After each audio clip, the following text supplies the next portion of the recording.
Tragedy में religion ज्यादा। सारा फिर दूसरे स्टूडेंट भी नहीं आए हैं। हाँ आ गए हैं वो भी, बोले आप keep on talking, you are speaking well. और ग्रीक ट्रेजेडी में रिलीजन होता है और मॉडर्न ट्रेजेडी में मतलब जो मॉडर्न ट्रेजेडी जो है वो सोसाइटी सोसाइटी के जो प्रॉब्लम्स है उसको डिस्कस करते हैं मॉडर्न ट्रेजेडी में कि एक जो मैन है वो मतलब इस सोसाइटी में क्या फेस कर रहा है। मतलब एक कॉमन मैन की जो प्रॉब्लम्स हैं उसको डिस्कस किया जाता है। हम्म। जबकि क्लासिकल ट्रेजेडी में हम सिर्फ फेथ बेस्ड ट्रेजेडीज देखते हैं, उसमें पहले मतलब रिलीजन बहुत ज्यादा डोमिनेट है। हाँ जबकि जी। मॉडर्न ट्रेजेडी में ऐसा नहीं है। अच्छा एक चीज और शामिल कर लें, आपने इतनी चीजें बताई हैं, जो भी जो मॉडर्न ट्रेजेडी है उसमें उसका सिंगल थीम नहीं आपको मिलेगा, मतलब उसमें एक सिंगल थीम के गिर्द सारी चीजें नहीं घूमती, नरेटर भी एक सिंगल नहीं होता। जबकि आप देखते हैं कि जो क्लासिकल ट्रेजेडी है उसमें क्या होता है, एक सिंगल ही उसको डिफाइन कर रहा है, सिंगल ही उसका थीम है, एक ही मेन बंदा है और उसके गिर्द चीजें घूम रही हैं। जब उसमें पता ही नहीं चलता कि मेन कैरेक्टर कौन सा है। ये मॉडर्न ट्रेजेडी मल्टीपल व्यू। और एक चीज और, क्लासिकल ट्रेजेडी में एक रॉयल फिगर की ट्रेजेडी है, अब मॉडर्न ट्रेजेडी में आम कॉमन मैन की ट्रेजेडी है। तो असल में वो जो रिस्पॉन्स की बात करता है ना, आपने कहा कि वो रिस्पॉन्स की बात करता है कि रिस्पॉन्स किसको कहता है, ऑर्डर और डिसऑर्डर। असल में वो कहता है कि रिस्पॉन्स ये नहीं कि किसी चीज का रिस्पॉन्स बहुत ज्यादा आएगा तो वो ट्रेजेडी बनेगी। हाँ जी, रिस्पॉन्स किस पे आता है कि अगर रॉयल पर्सन हो तो उसकी डेथ हो तो उसके ऊपर बड़ा हैवी रिस्पॉन्स आता है। किसी ग्रेट आदमी की असैसिनेशन हो जाए, उसकी डेथ हो जाए तो उसके ऊपर रिस्पॉन्स बड़ा आता है रॉयल फिगर के ऊपर। जबकि कॉमन मैन के ऊपर रिस्पॉन्स नहीं आता। कहता है कि रिस्पॉन्स की डेफिनेशन भी बड़ी सब्जेक्टिव सी है जो आप दे रहे हैं। रिस्पॉन्स अगर कोई नहीं भी दे रहा तो उस वो भी एक रिस्पॉन्स ही है। आप मेरे सामने कुछ कर रहे हैं, मैं आपको बिल्कुल रिस्पॉन्ड नहीं करता, तो इसका मतलब ये नहीं है कि मैंने कुछ फील नहीं किया। मैं इनडिफरेंट हो गया हूं उससे, it is also a response. कि मैंने ला ताल्लुकी उससे अख्तियार की है, आप जो भी मेरे सामने कर रहे हैं या मेरे सामने जो हो रहा है, I am quite indifferent what ever happening in front of me. But this indifference attitude and way of dealing with the situation is also a response. वो बड़ा ना फिलोसॉफिकल है, एक क्रिटिक भी है, फिर कल्चरल क्रिटिक है, फिर वो मार्क्सिस्ट भी है ऊपर से। तो वो इतनी सारी चीजें उसमें मिल जाती हैं, इसलिए वो एम्बिगुअस हो जाता है, समझ नहीं आता। बात करता है डायलेक्टिक के साथ, रेटरिक के साथ, साथ साथ चीजों को रद्द करता जाता है और अपनी बात मनवाता जाता है। बड़ी रेटरिक पेश करता है, फिलासफर लगता है, क्रिटिक लगता है, और वो एक कल्चरल क्रिटिक भी है। और ये उसका स्टूडेंट भी है एक वेल प्रोमिनेंट राइटर का, जिसको मैंने आपको बताया था किसका, बेटोल ब्रैकेट का ये फॉलोअर है। ठीक है, बेटोल ब्रैकेट का ये फॉलोअर है। बेटोल ब्रैकेट भी मार्क्सिस्ट था। वो भी क्लास के, वो कहता था कि लिटरेचर का मेन फंक्शन है कि वो लोगों को इंस्पायर करे, गाइड करे, मोटिवेट करे और उनको knowledge they. Literature is a hammer with which you can mend society. Literature एक हैमर की तरह है जो सोसाइटी को ठीक करता है, सीधा करता है, गाइड करता है, बताता है क्या, कि वो पॉलिटिकली अवेयरनेस दे। लिटरेचर जो आप थिएटर बना रहे हैं, वो थिएटर अगर रुला के लोगों को बाहर निकाल देता है, तो उन्होंने रैशनल माइंड तो इस्तेमाल ही नहीं किया, वो तो क्रॉस हो गया, बल्कि इमोशनल ब्रेन वो इस्तेमाल करके आ गए हैं, बस देख के रो के आ गए। वो कहता है कि जब ऑडियंस बैठा हो उसकी, उसमें एक डिस्टेंसिंग टेक्निक अप्लाई की जाए। Distancing mean you tell each and everything to your audience that it is mere play, and we are teaching you this and that, and we are player actors, and this is a stage, and it's being decorated for you to teach you this or that. आपके लिए stage सजाया गया है, ये हम actor हैं और हम लोग यहाँ पे आपको ये अवेयरनेस देने आए हैं। आपने इसको इतना सीरियस नहीं लेना कि आप पिटी और फियर महसूस करते फिरे, बल्कि आपने लर्न करना है। ये इसका इसका फॉलोअर था, बेटोल ब्रैकेट का फॉलोअर है रेमंड विलियम। चलें जी, अक्सा आप को समझ आ रही है? जी sir.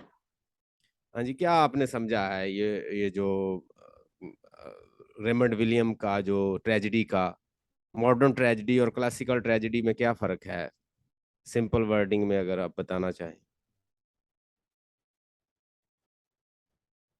How do you think what's difference between modern tragedy and sir in classic? दोनों में डिफरेंस बताया था, मतलब जो मॉडर्न ट्रेजेडी और क्लासिकल। जो मॉडर्न ट्रेजेडी होती है वो मतलब जो 2 डेज टॉपिक्स होते हैं उनको डिस्कस करती है। Classical tragedy? क्लासिकल ट्रेजेडी जो होती है वो पास्ट के जो, सर मैं थोड़ा लेट आई थी इसलिए ना सही समझ नहीं है। चले, कोई बात नहीं, आए इधर। आज हम आपको सिखाते हैं कि ट्रेजेडी क्या, ग्रीक ट्रेजेडी की डेफिनेशन क्या है। आपने अगर अमेरा अहमद को पढ़ा हो, अगर आपने ड्रामा देखा हो, खुदा और मोहब्बत देखा हो ड्रामा, अच्छा, जी उस देखा है। ड्रामे के अंदर एक हीरो है, उसे एक मौलवी है, उसकी बेटी से प्यार हो जाता है, उसकी मोहब्बत में वो दर बदर हो जाता है, तबाह बर्बाद हो जाता है, कूली बन जाता है। ठीक है, वो हीरो कितना सफर करता है जब उसकी वो, पहले तो वो एक रॉयल फिगर वो भी होता है, मतलब एक ब्यूरोक्रेट उसका बेटा है, बाहर अमेरिका से आया है, अमेरिका में उसके दोस्त हैं, एलीट क्लास है, और ऊपर से वो फिर क्या होता है, जज्बाती इमोशनल बड़ा होता है, अपना दिल दे बैठता है मौलवी की बेटी को। मैंने अगले दिन पढ़ा तो वो बिल्कुल अरिस्टोटल की डेफिनेशन के ऊपर पूरा उतरता है। अच्छा, रॉयल फिगर है, ब्यूरोक्रेट का बेटा है, एलीट क्लास है, मोहब्बत हो गई। पहले तो वो मतलब इनको लाइक ही नहीं करता, आम लोगों को उनके साथ इतना घुलता मिलता नहीं था। तो अल्टीमेटली क्या है, हम देखते हैं उसके अंदर चेंजेस देखते हैं।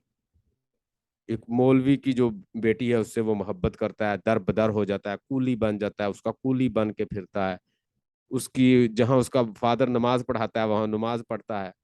ठीक है, उसके अंदर चेंजेस आ जाती हैं, वो अजीबोगरीब किस्म की बातें करता है, वो रिवर्सल ऑफ सिचुएशन भी आता है उसके अंदर, कि वो एक रॉयल से वो क्या बन गया, एक कुली बन गया। अब इससे आगे मजीद आपको बताता हूँ, पेरिपेटी और उसके अंदर एनिग्नोसिस, और उसके बाद फिर रिवर्सल ऑफ सिचुएशन और रीबर्थ ऑफ नॉलेज भी है। पहले वो इतना समझदार नहीं होता जितनी वो बातें करता है। अब उसके अंदर एक बड़ी जबरदस्त बात है कि जब वो कूली बना होता है, तो वो जो कूली वहां पे अक्सर सोए होते हैं, वो जहाँ वो बने होते हैं ना वहां पे बैठने के लिए चीजें, तो एक आदमी वहां पे उतरता है, तो वो जुमे का टाइम हो जाता है, कहता है कि मेरा सामान पकड़ना, मैं जरा जुमा पढ़ा हूँ।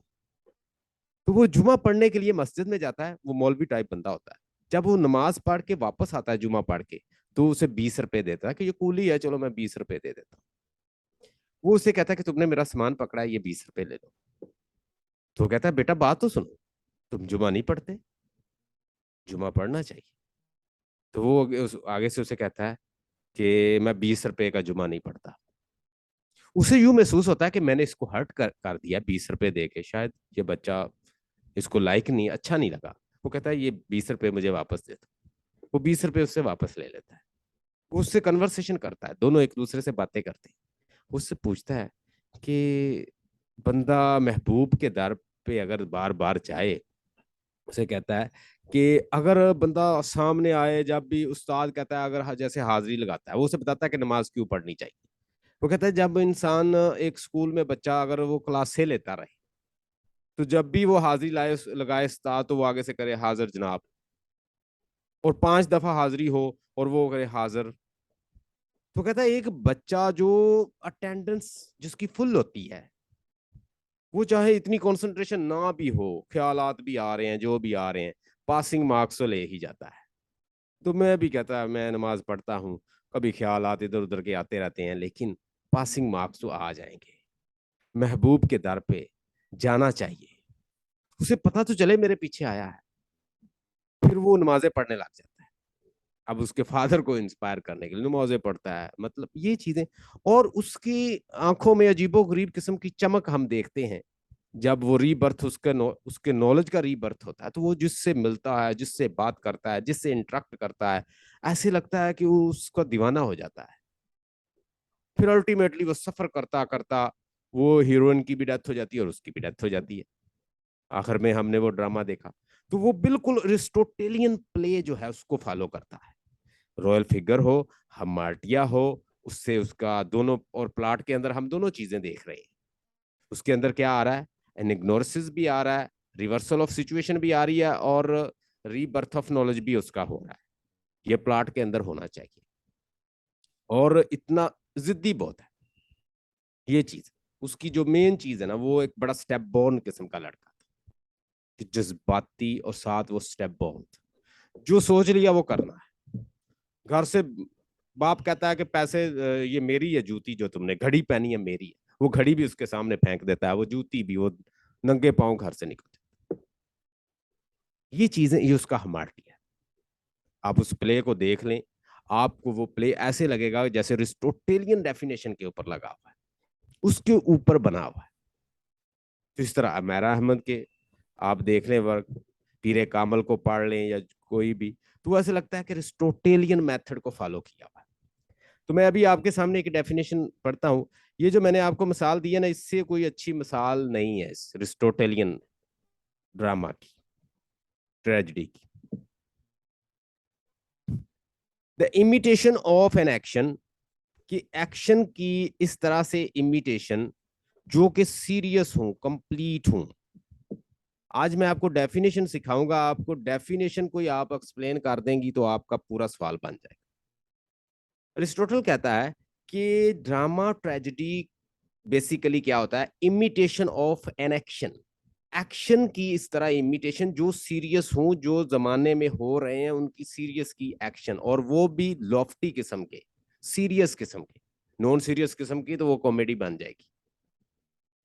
The imitation of an action serious, ऐसे एक्शन की आप इमिटेशन करते हो, उसकी कॉपी करते हो, या वैसे वो बनाते हो आप एक्शन जो जमाने में हो रहे होते हैं, सीरियस होते हैं, कंप्लीट।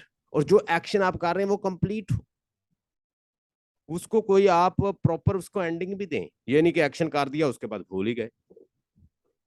एक हीरो जो है वो एक्शन करता है कि हीरो अपने आप को साबित कर रहा है कि वो बड़ा स्टेप बॉर्न है, दूसरे ही लम्हे वो इतना लीनियट हो जाए कि वो पता ही ना चले, उसके करेक्टर में कंसिस्टेंसी ना रहे।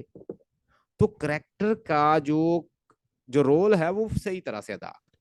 एक प्रिंस को प्रिंस लगना चाहिए, वर्कर को वर्कर लगना चाहिए, दूसरा करेक्टर जो जज्बाती फनी किस्म का उसे फनी रहना चाहिए। तो जो करेक्टर को रोल दिया गया वो रोल कंप्लीट हो, जो एक्शन करे वो कंप्लीट करे, उसका बिगनिंग हो, उसका मिड हो, और फिर वो एंड भी लेकर आए, उसको एक प्रॉपर एंड भी दे, चैनलाइज करे उसके एंड को भी। The imitation of an action serious, complete end of a certain magnitude, complete भी हो एक्शन, कि वो इनकम्प्लीट ना रह जाए, कि पता ही ना चले कि क्या को क्या कर गया और दूसरा करेक्टर क्या कर गया, और वो जो चल रहे हैं इवेंट्स वो एक दूसरे के साथ कनेक्टेड ना रहे, क्योंकि एक भी इवेंट निकाल दें तो पूरा प्लॉट डिस्टर्ब हो जाए। ऑर्गेनिक होल होना चाहिए एक प्लॉट को। ऑर्गेनिक होता है मुख्तलिफ जो इवेंट जुड़ के बने होते हैं, उसे ऑर्गेनिक कहते हैं। यहां तक क्लियर है? The imitation of an action serious, complete end of certain magnitude. Magnitude का मतलब होता है कि उसकी लेंथ होनी चाहिए, उसका एक बिगनिंग हो, उसका एक मिडल हो, और उसका एक एंड हो, उसके अंदर पेरिपिटी और इग्नोसिस और रीबर्थ ऑफ नॉलेज और रिवर्सल ऑफ सिचुएशन, ये दोनों चीजें उसके अंदर हो, फिर बनेगा आइडियल प्लॉट। और एक उसमें ट्रेजिक कैरेक्टर हो, और उसके अंदर ट्रेजिक फ्ला हो, हमार्टिया हो, जो उसके डाउनफॉल की तरफ भी लेकर जाए। और फिर जो ट्रेजिक हीरो है, ये भी एक बड़ी लंबी डिस्कशन है कि ट्रेजिक हीरो कैसा होना चाहिए। अरिस्टोटल ने इसके ऊपर भी पूरे लिटरेचर को ऐसे स्टडी करके, उसे पूरे लिटरेचर को निचोड़ के जो डेफिनेशन दी थी, इडिपस रेक्स को कहा गया आइडियल ट्रेजेडी है। अगर कोई ट्रेजेडी लिखनी है तो इडिपस रेक्स के मॉडल को सामने रख के लिखिएगा। एंड ऑफ सर्टेन मैग्नीट्यूड, उसकी एक लेंथ होनी चाहिए, ये नहीं कि अभी एक्शन शुरू और साथ ही खत्म हो गया। उसकी एक लेंथ भी होनी चाहिए जो आप एक्शन कर रहे हैं। In a language beautified in different parts with different kind of embellishment. और जो लैंग्वेज, आम लैंग्वेज देखें, जो प्रोज की लैंग्वेज होती है वो इतनी लॉफ्टी नहीं होती, वो इतनी ग्रैंड नहीं होती, वो इतनी फिगर ऑफ स्पीच, मेटाफर, सिंबली और मीटर और डिफरेंट मीटर्स उसके अंदर नहीं होते, जबकि ये मेट्रिकल लैंग्वेज होगी। इसके अंदर फिगर ऑफ स्पीच भी यूज होंगी, इसके अंदर सिमली, मेटाफर्स और इस तरह की चीजों को इन्फ्यूज किया जाएगा ताकि उसको ज्यादा से ज्यादा लॉफ्टी बनाया जाए। आप अगर एनीड पढ़ें या विर्जल का वर्क पढ़ें या होमर का वर्क पढ़ें, ओडिसी और एनीड और उसका वर्क, विर्जल और होमर का, तो वो ग्रैंड पोएट जाने जाते हैं, क्लासिक पोएट्स हैं, उनके वर्क ग्रैंड जाने जाते हैं क्योंकि वो एपिक्स एपिक्स लिखते थे। अगर आपने उनकी समरी सुननी है तो वो भी मैं आपको सेंड करूंगा, उस पर रिकॉर्डेड लेक्चर है अपने। एनीस उसका हीरो है एनिड का, और ओडिसी का हीरो ओडिसियस है। ठीक है, अगर आपने उनको सुनना है वो आपका, आप उसे मॉडल समझ सकते हैं एपिक का। मैं आपको सेंड करूंगा, सुनिएगा। In language beautified in a different parts, और जो लैंग्वेज है वो डिफरेंट पार्ट्स में क्या हो, वो बड़ी ब्यूटिफाइड और बड़ी फिगर ऑफ स्पीच, सिमली और डेकोरेट करके लैंग्वेज बनाई गई हो ताकि उसके कोटेशन बन सके। What though the field be lost, all is not lost. Our unconquerable will, the study of revenge and immortal hate. What else should not be overcome? Was that the face that launched thousands of ships and burned the topless tower of helium? Sweet Helen, make me immortal with a single kiss. Doctor Faustus ने कहा। Christopher Marlowe ने एक drama लिखा doctor Faustus. आखिर में वो कहता है कि would that I be a drop of water and mix into the river and can never ever be found. Ah, Mephistopheles will come and he will take my soul to the hell forever. काश मैं drop of water होता, कहीं river में मिल जाता, कभी ना मिलता और इस मेफिस्टोफिली के हाथ ना आता। मेफिस्टोफिली आएगा और वो मुझे जहन्नम में हमेशा के लिए मेरी रूह को ले जाएगा।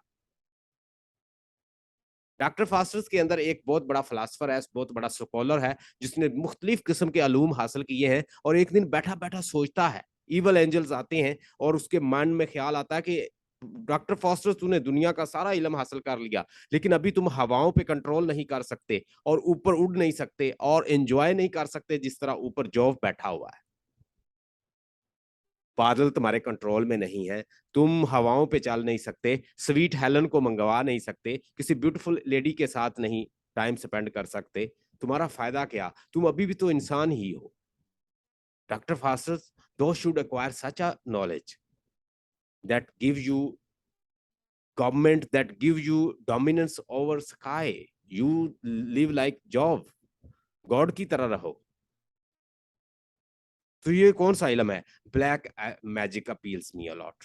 वो ब्लैक मैजिक को सिलेक्ट करता है, उसके दोस्त भी उसे रिकमेंड करते हैं, कुछ दोस्त उसको रोकते भी हैं, ये ऐसा ना करो, ये अच्छा नहीं है। अल्टीमेटली वो शैतान के साथ कंपैक्ट करता है कि वो उसे 25 ईयर दे दे और उसके बदले में वो अपनी सोल देता है, वो सोल बेच देता है, और वो भी एक ट्रेजिडी है। आखिर में वो फिर रोता है कि ये मैं क्या कर बैठा। There is no end of the damned soul, damned soul. कि दुनिया की अगर दो fasters live thousands of years in a hell, at last would be saved. Alas, there is no end of the damned soul.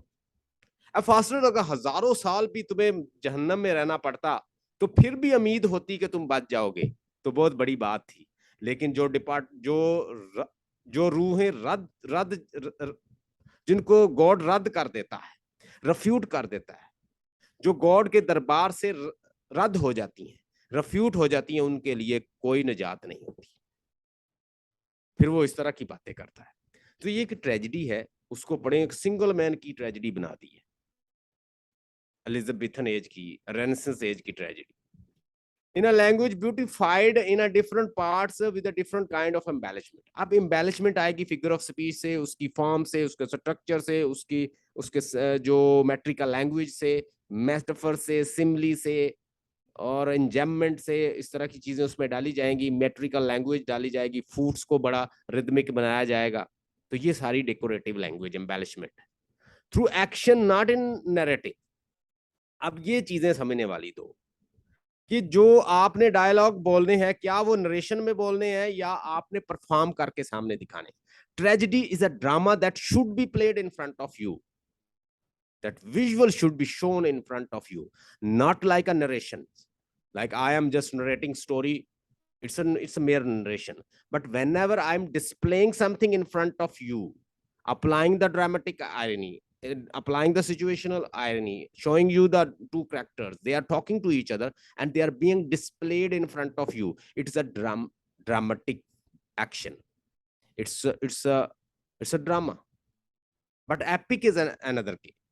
Epic is another thing where you have to speak something, you have to narrate something. You are here and you are telling something happened before. कोई चीज पहले हुई है और आप उसके बारे में नरेट कर करके बता रहे हैं कि ये हुआ, वो हुआ, इस तरह हुआ, ये थे, वो थे hero. But in drama, especially tragedy, characters are being played in front of you. Drama और ट्रेजिडी और एपिक में फर्क यह है कि जो एपिक के डायलॉग्स होते हैं वो सामने परफॉर्म किए जाते हैं. उसके लिए स्टेज चाहिए, उसके लिए एक्टर चाहिए, उसके लिए ऑर्ड्स चाहिए, उसके लिए सॉन्ग चाहिए, उसके लिए थॉट चाहिए, उसके लिए प्लॉट चाहिए, उसके लिए मेलोडी चाहिए, उसके लिए स्पेक्टिकल्स चाहिए, एम्बेलिशमेंट भी उसको करना है, मैट्रिकल लैंग्वेज भी बनानी है. तो एपिक सुनाई जाती है. एक बंदा बैठ के सुनाता है, होमर पहाड़ी पे ऊपर चढ़ जाता और लोग इर्द गिर्द जमा हो जाते. होमर आंखों से अंधा था तो वो चीजें गा गा के बताता था. लोगों ने उनसे लिख लिया और होमर का वर्क आज भी सेव है. तो through action, not in narration, action की फॉर्म में सामने आपने दिखाना है. ये है ट्रेजेडी की definition. And through scenes of pity and fears, bringing about the catharsis of emotion. और पिटी और फियर क्रिएट किए जाते हैं ताकि कथारसिस किया जाए इमोशन का. अच्छा, आज कथारसिस का क्वेश्चन भी आपके आया होगा. इसके ऊपर मैं थोड़ा सा बड़ा डिटेल आपको बताऊंगा. जैसे ही क्वेश्चन आएगा आप आसानी से लिख लोगे. अब मुझे बताएं, यहां तक ये डेफिनेशन क्लियर है? किसी को अगर इस डेफिनेशन में प्रॉब्लम हो तो वो मुझसे पूछ ले, क्योंकि ये लाजमी आनी है. आपने इसी को तो एक्सप्लेन करना है. तो एक तो वो नैरेटिव फॉर्म में नहीं होना चाहिए, ड्रामेटिक फॉर्म में होना चाहिए. उसके अंदर हम फिर चीजें भी डालेंगे, आयरनी भी डालेंगे, ड्रामेटिक आयरनी भी डालेंगे, सिचुएशनल आयरनी भी डालेंगे, और बहुत सारी और टेक्निक्स भी डालेंगे, मैट्रिकल लैंग्वेज भी डालेंगे, और डायलॉग बनाएंगे. उसके रोल भी अदा करने पड़ेंगे क्योंकि 6 कॉन्स्टिट्यूएंट पार्ट्स हैं ट्रेजेडी के. ठीक है. और वो इतनी लंबी भी नहीं होनी चाहिए. बिगनिंग, उसका एक बिगिनिंग होना चाहिए, मिडल होना चाहिए, एंड होना चाहिए. प्लॉट उसका ऑर्गेनिक होल होना चाहिए, उसके अंदर पेरिपिटी भी होनी चाहिए, उसके अंदर हामार्टिया भी होना चाहिए, और उसके अंदर नेक्नोसिस भी होना चाहिए. ये है ट्रेजेडी की डेफिनेशन. अच्छा, कथारसिस और पिटी और फियर जो है वो कथारसिस क्यों क्रिएट किया जाता है? रोमन ग्रीक्स के टाइम के वक्त लोगों को बहुत बड़ा स्टेज सजाया जाता था, और उस वक्त के जो मामला चल रहे होते थे, उस वक्त टेलीविजन, मोबाइल, ये चीजें तो नहीं होती थी. जो मामला चल रहे होते थे, लोग अनकॉन्शियस हो जाते हैं अपने मसाइल के बारे में. बाज़ औक़ात हम इतने बिजी होते हैं, जो हमारे साथ आम वाकयात हो रहे होते हैं, हम उनके ऊपर भी हमें पिटी फियर क्रिएट नहीं होता, हम उससे भी नहीं डरते, वो भी चल रहे होते हैं. लेकिन जब किसी के साथ, हमारे जैसे किसी सामने बंदे के साथ वही कुछ हो रहा होता है जो हम अच्छा नहीं समझते अपने लिए, तो हम देख के रोने लग जाते हैं. बाज़ औक़ात मैं कोई मूवीज देखता हूँ तो वो मूवी मेरी आंखों में आंसू आ जाते हैं. ऐसे मामला हमारे साथ भी डेली हो रहे होते हैं, कुछ ऐसे हो जाते हैं, लेकिन हम उस पे नहीं रोते. इतने अनकॉन्शियस हो जाते हैं मसाइल को बर्दाश्त कर करके. लेकिन चूंकि वहां पे हमें विजुअल भी आ रहे होते हैं, ऑडियो भी आ रहे होते हैं, सारे एक्शन सामने हो रहे होते हैं, हम कैरेक्टर को अपने साथ असिमिलेट कर लेते हैं, क्योंकि हमारे साथ भी वो मामला चल रहे होते हैं. तो हम कहते हैं कि ये हुआ, ऐसा मेरे साथ भी हुआ था, ऐसा हुआ था, यार इसके साथ ऐसे क्यों हुआ, रोने लग जाएंगे. इंसान, पहली बात यह है कि इंसान को अपने से ज्यादा कोई भी अच्छा नहीं लगता. ये अनकॉन्शियस इंसान के अंदर है. इंसान को भूख लगी हो, उसने कभी ये नहीं सोचा कि सामने जो भूखा है उसके मुंह में डाल दूं. अगर ऐसा कर दे तो वो एनवायरनमेंट से वो बड़े अजीम इंसान होते हैं. ये कोई कोई होते हैं, भूख लगी हो तो पहले अपने मुंह में डालेगा, फिर दूसरा. तो इसका मतलब अपने आप से, नेचुरली इंसान अपने आप से ही मोहब्बत करता है. तो जो सामने हो रहा होता है वो इंसान जैसा ही बंदा हो. ट्रेजिक हीरो कैसा होना चाहिए? इंसान, आम इंसानों जैसा. तो फिर पिटी फियर ज्यादा क्रिएट होगा. बात तो बड़ी लॉजिकल करता है, लेकिन मॉडर्न दौर में इन चीजों को लोग पसंद नहीं करते, कहते हैं उस वक्त के लोग और थे, आज और मसाइल है। अच्छा, यहाँ पे कैथारसिस की देखें, bringing about the catharsis of these emotions. As the play moves along, the event should build up the emotions of pity and fear. A catharsis, the purging and purging are the cleansing of emotions. Purgation जिसको कहते हैं ना, परगेट करना। जब आप अपने मसाइल किसी के सामने बता दें, रो लें, आपके बहुत सारे मसाइल जो हैं, आप अपने बॉडी को हल्का हल्का फील करते हो। आपको कोई बंदा मसलसल तंग कर रहा है, आप अपने दिल में चीजें लेते जाते हो, टेंशन लेते जाते हो, डिप्रेशन। अल्टीमेटली वो आपको साइकोलॉजिकली वीक कर सकता है, कमजोर कर सकता है, परेशान कर सकता है, इल कर सकता है। तो जो कुछ आपके साथ हो रहा है, अगर आप उसको एक्सप्रेस कर देते हो, वोमिट कर देते हो, कथारसिस कर लेते हो, परगेशन कर लेते हो, तो आप रिलीज हो जाते हैं, रिलीफ फील करते हैं। Catharsis purging or cleansing of emotion or release of tension. In a tragedy, this is often moments of revelations when the tragic hero falls flat on his face and audience can finally explode. एक ऐसा वक्त आता है कि tragic hero बिल्कुल गिर पड़ता है, बिल्कुल एक एक किंग से बैगर बन जाता है, एक हीरो से जीरो बन जाता है। जब ऊपर से ऐसे नीचे गिरता है, और वो गिरता भी किसी ऐसे गुनाह की वजह से है जो वो कॉन्शियसली नहीं करता, उसे अनकॉन्शियस ही हो जाता है। वो एक ह्यूमन फ्लॉ होता है, जैसे इंसान गुस्सा करना, ग्रीडीनेस होना, इंसान के अंदर जज्बाती होना, ज्यादा एंग्री हो जाना, ये इंसान के अंदर है ना, ये हमारे फ्लॉज हैं। तो एक फ्लॉ किसी में होता है, तो उस वजह से जब उससे वो कोई काम सरजद होता है ट्रेजिक फ्लॉ की वजह से, तो वो ऊपर से नीचे गिर पड़ता है। हम कहते हैं oh what a great mind has been overthrown. हमारे मुंह से निकलता है what a great mind has been overthrown. कितना ग्रेट आदमी था, बेचारा ओवरथ्रो हो गया, गिर पड़ा। अच्छा जी, ट्रेजिक हीरो, ये क्वेश्चन जरूर आ सकता है, इसको जरूर देखिएगा कि ट्रेजिक हीरो होना कैसा चाहिए। अरिस्टोटल कहता है कि he should be neither be perfectly good not utterly bad. ना तो वो परफेक्टली अच्छा हो और ना वो परफेक्टली बैड हो। अगर बहुत ज्यादा ही अच्छा हुआ तो हम कहेंगे कोई मौलवी टाइप बंदा था, उसके साथ ये हुआ, अच्छा नहीं हुआ, हम उसे ये समझेंगे ये शहीद हो गया। अगर कोई वो बहुत बुरा इंसान था, तो हम कहेंगे कि उससे जान छूटी। अब इतने अजीम जो एंजेलिक स्पिरिट या बहुत ही अजीम बंदा हो, उसके ऊपर भी ट्रेजेडी ज्यादा, क्योंकि वो आम बंदों जैसा फिर नहीं होता। 10%, 5% लोग है वो इंतहाई अच्छे होते हैं, लेकिन 90%, 95% लोग आम होते हैं, कॉमन होते हैं। अब हमारे हमारे साथ एक लड़का पढ़ाता था, मैंने आज तक इतना शरीफ इंसान नहीं देखा, इतना शरीफुल नफ्स इंसान।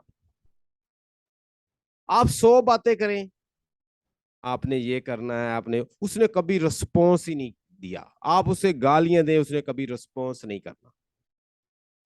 आप जो मर्जी कहते हैं, आप उससे कहें कि आप ना आज आपने साहिवाल से मेरे लिए ये लेके आना है, वो आप सुबह, आपको याद नहीं होगा, वो आपके लिए ले आएगा। आप उसे 10 काम कर दें, अपने काम छोड़ के आप 10 काम लोगों के करके आ जाएगा, आपने छोड़ देगा। खुद भूखा रह के अगले को खिला दे। देखो, 5% लोग ऐसे होते हैं, 95% तो आम अपने जैसे होते हैं ना। तो वो मैंने इतना अच्छा इंसान आज तक नहीं देखा। यानी मैं उसकी खुद तारीफ करता हूँ, मैंने कभी किसी की तारीफ नहीं की, लेकिन मैं उसकी तारीफ करता हूँ। जितनी देर तक वो हमारा कलीग रहा, अल्लाह उसे और भी सक्सेस दे लाइफ में, वो यहाँ से चला गया। वो he was very good person, he was very nice person. कभी रिस्पॉन्स, कभी कभी उसने रिएक्शन नहीं दिया चीजों पे, रिस्पॉन्स दिया तो कॉन्शियस, बड़ा सोच के। आप उसे आप उसे हजारों बातें कहे, वो आगे से कहेगा जी सर, ठीक है सर, बस इतना सोचने लग, सर हिला देना। पॉजिटिवली रिस्पॉन्ड करना है, किसी अच्छे पेरेंट्स ने उसकी तरबियत की है। तो ये तो होते हैं भाई 5%। हम हमारे जैसे 95% लोगों की बात होगी, एरिस्टोटल तो करेगा बात 95% लोगों की, जो आम होते हैं, जिनके अंदर गुस्सा भी होता है, जो ग्रेडी भी होते हैं, जो जज्बाती भी होते हैं, जो ह्यूब्रस भी रखते हैं, जो प्राउडी भी होते हैं, जो डाउटफुल भी होते हैं, जो स्केप्टिक भी होते हैं, उनके अंदर होती है ना ये चीजें। He should be a man neither of blameless character and nor a depraved villain। ना तो कोई डिप्रेव्ड विलन हो और ना ही ब्लेमलेस बंदा हो। नीदर ऑफ अ ब्लेमलेस और कैरेक्टर नार अ डिप्रेव्ड विलन, यानी वो कहीं दरमियान में बंदा हो, इस तरह मीडियोकर सा बंदा हो। He is a man of ordinary weakness and virtues like ourselves, leaning more to the side of the good than of the evils। तो उसने हमें क्या बताया कि वो मीडियोकर सा बंदा हो, ना तो वो कोई ऑर्डिनरी वीकनेस उसके अंदर वर्च्यू हो, वीकनेस एंड वर्च्यू हो, like our self leaning more to the side of the good than the evil. यानी ऐसा बंदा हो जो उसके एक्शन से डेली हमें ये आइडियल है अरिस्टोटल के सामने। ये भी नहीं है, ये भी नहीं, कि उसके अंदर ऑर्डिनरी वीकनेस भी हो और वर्च्यू भी हो, और ज्यादा लेकिन वो वर्च्यू की तरफ जाए। मतलब उसके करैक्टर से पता चले कि वो वर्चू की तरफ जाता है, लेकिन उसके अंदर ये हमाटिया, ह्यूब्रस और ये चीजें होनी चाहिए। तो ये ऐसा ट्रेजिक बंदा जो है वो कहता है ठीक होता है। Suffering not because of some deliberate villainy but, यानी villainy but because of some error of judgement, कि अनकॉन्शियसली और एरर ऑफ जजमेंट की वजह से उससे कोई हमाटिया, कोई फ्ला जो है वो उससे करवा दे गलती, तो फिर उसके ऊपर आएगा पिटी और फियर। इसका स्नैपशॉट ले लें, ये आपने कंक्लूजन में लिख देना है, आम इस्तेमाल हो जाएगा अभी जो हम यहाँ पे पढ़ेंगे। According to Aristotle, the end of the poetry is to give pleasures, and tragedy has its own pleasures beside. Proper aesthetic pleasure can possibly only when the requirement of a morality are satisfied. Verse and rhymes enhances the pleasures of poetry. Peripeteia and anagnorisis heightens the seductive power of actions. Pure pleasures result from the exercise of our emotions and thought on the tragic action.